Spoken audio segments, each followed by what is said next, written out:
So what up, good day sa inyo mga lapatids, welcome back. So bali Friday routine tayo mga lapatids at magpapakain muna tayo ng ating mga alagang kalapate.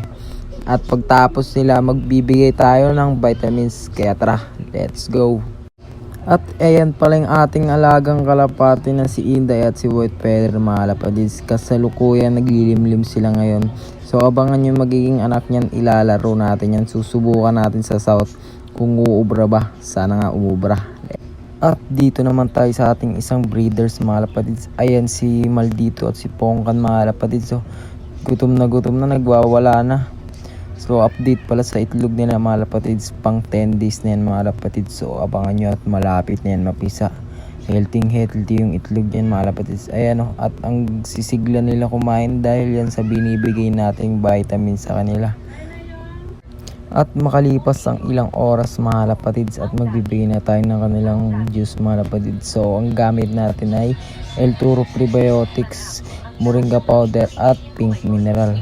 So tara, let's go. At dito na nagtatapos itong video natin mga lapatids at salamat sa panonood nyo at sana huwag nyo kalimutang suportahan. Let's go.